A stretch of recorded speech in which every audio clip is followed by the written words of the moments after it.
Next हमारा topic है नल vector और ज़ीरो वेक्टर। नल वेक्टर भी आप इसको कह सकते हैं, ज़ीरो वेक्टर भी कह सकते हैं।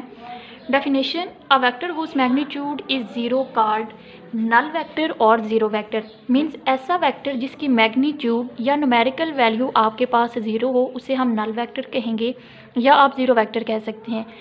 इसको रिप्रेजेंट किया जाता है ओ वेक्टर के साथ, या आप इसको ज़ीरो भी पढ़ सकते हैं, ओ भी पढ़ सकते हैं। According to vector definitions, vector equals to magnitude and its direction। अगर आपके पास वेक्टर a है और डायरेक्शन उसकी a यूनिट वेक्टर है तो मैग्नीट्यूड आपने कहा डेफिनेशंस के अकॉर्डिंग ज़ीरो होती है। तो जब ज़ीरो इसके साथ मल्टीप्लाई होगा, आपको पता है ज़ीरो किसी भी चीज़ के साथ जब मल्टीप्लाई होता है तो उसको ज़ीरो कर देता है। तो हमारे पास a वेक्टर क्या आ जाएगा, ज़ीरो वेक्टर या नल वेक्टर। मैग्नीट्यूड की जगह आपने क्या पुट किया, ज़ीरो, तो हमारे पास a वेक्टर किसके इक्वल आ जाएगा, ज़ीरो वेक्टर या नल वेक्टर के इक्वल। अगर आप इसकी एग्जांपल्स देखें तो कोई भी अगर आपने नल वेक्टर गेन करना है तो हम कैसे कर सकते हैं, एक वेक्टर a लें और उसमें उसी वेक्टर का नेगेटिव वेक्टर जो है अगर आप ऐड कर दें, then the answer will be a null vector और ज़ीरो वेक्टर। जैसे अगर आपके पास वेक्टर a है, आपने उसमें ऐड करना है उसी वेक्टर का नेगेटिव या रिवर्स डायरेक्शन के साथ आप उसी वेक्टर को उसमें ऐड कर देते हैं तो नल वेक्टर आ जाएगा आंसर। और इसी तरह अगर कोई वेक्टर b है उसमें आप उसी वेक्टर का नेगेटिव ऐड कर दें, then answer will be a null vector. Graphically अगर इसको रिप्रेजेंट किया जाए, आपके पास ये वेक्टर a है और ये इस वेक्टर a का नेगेटिव है। जब मैं इसको ऐड करूँगी तो क्या हमने एडिशन का रूल पढ़ा था कि दूसरे वेक्टर की टेल पहले वेक्टर की हेड पे। तो जब अगर ये पहला वेक्टर a है, नेगेटिव a वेक्टर को जब इसमें ऐड करूँगी तो इसकी टेल यहाँ आएगी और हेड यहाँ आएगा। तो हमारे पास ये कोई वैल्यू नहीं दे रहा, तो आंसर क्या होगा हमारे पास, एक नल वेक्टर। सेकंड इसकी एग्जांपल ये है, अगर आप वेक्टर्स को, आपके पास दो या दो से ज़्यादा वेक्टर्स हैं, अगर आप उन तमाम वेक्टर्स को इस तरह ऐड करें कि पहले वेक्टर की tail according to head to tail rule, पहले वेक्टर के हेड पे दूसरे की टेल और दूसरे के हेड पे तीसरे की टेल हो। मीन्स ये वेक्टर a है और ये वेक्टर b, इस वेक्टर b की टेल वेक्टर a के हेड पे है। एक तीसरा वेक्टर c है और आपने उसको किस तरह ज्वाइन करना है कि इस वेक्टर की टेल दूसरे वेक्टर की टेल पे और इसका हेड जो है वो पहले वेक्टर की हेड पे। तो ये आपके पास एक क्लोज पाथ बन गया है और ये भी हमारे पास कोई रिजल्ट नहीं दे रहा, तो हमारे पास आंसर इसका क्या होगा, ज़ीरो या नल वेक्टर। तो अगर आपके पास दो या दो से ज़्यादा वेक्टर्स हैं और आपके पास ट्रायंगल भी हो सकते हैं, पॉलीगॉन, कोई भी ज़्यादा साइड्स वाली जो आपके पास फिगर है, शक्ल आप ले लें और उसमें वेक्टर्स को इस तरह ऐड करें कि according to head to tail rule, एक की हेड दूसरे की टेल, दूसरे की टेल तीसरे का हेड, इस तरह जब आप ज्वाइन करेंगे तो आपके पास एक क्लोज लूप बनेगी। तो आपके पास उन तमाम वेक्टर्स का जो रिजल्टेंट है वो क्या आएगा, ज़ीरो वेक्टर, या आप उसको कह सकते हैं नल वेक्टर। नेक्स्ट हम बात करेंगे इक्वल वेक्टर्स की। Two vectors are called equal vectors if they have same magnitude and same direction.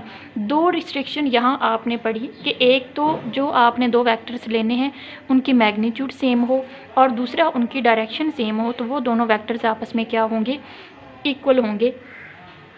For example, आपके पास एक वेक्टर a है और ये आपके पास है 4 i unit vectors.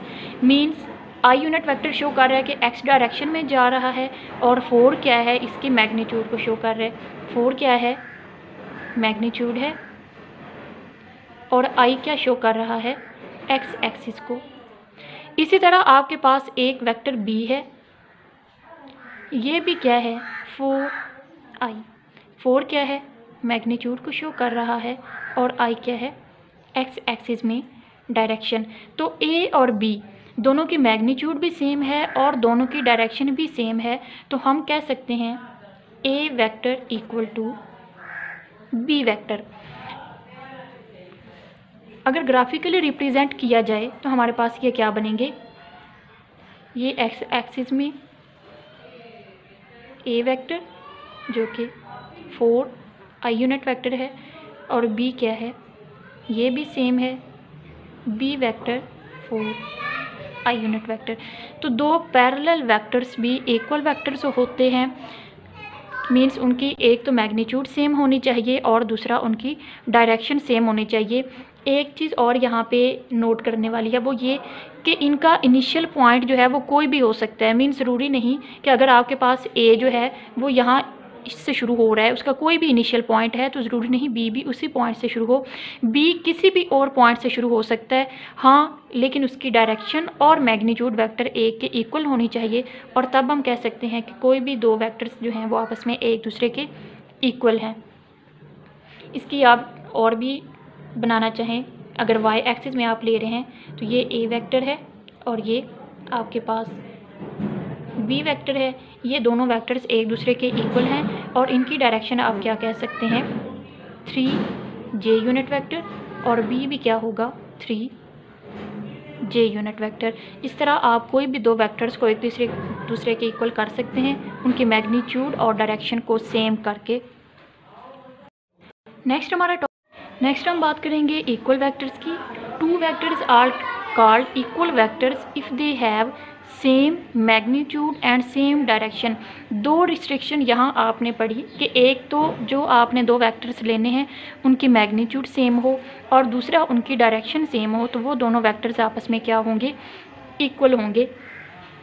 For example, आपके पास एक वेक्टर ए है और ये आपके पास है 4 I unit vectors. Means I unit vector show कर रहा है कि एक्स डायरेक्शन में जा रहा है, और 4 क्या है, इसकी मैग्नीट्यूड को शो कर रहा है। 4 क्या है, मैग्नीट्यूड है, और आई क्या शो कर रहा है, एक्स एक्सिस को।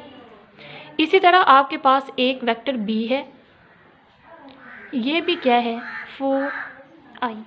4 क्या है, मैग्नीट्यूड को शो कर रहा है, और आई क्या है, एक्स एक्सिस में डायरेक्शन।